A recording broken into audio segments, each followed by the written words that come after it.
C'est une victoire pour Véronique Dujardin.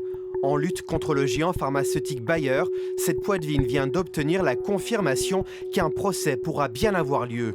Son combat contre ce médicament l'Androcur qu'elle a pris pendant 20 ans et qu'elle accuse de lui avoir causé des tumeurs au cerveau. On va pouvoir enfin attaquer la phase finale puisque la mise en état est confirmée. Bayer a été débouté et l'expertise qu'on avait quand même fait est validée. Vous avez bien fait de vous battre.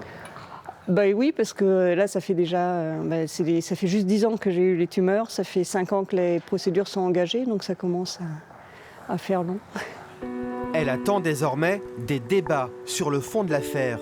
Elle dénonce un manque d'informations de la part des laboratoires. À l'expertise, déjà, ça a été prouvé que la notice n'avait pas été changée pour le générique au moment où moi je l'ai arrêté.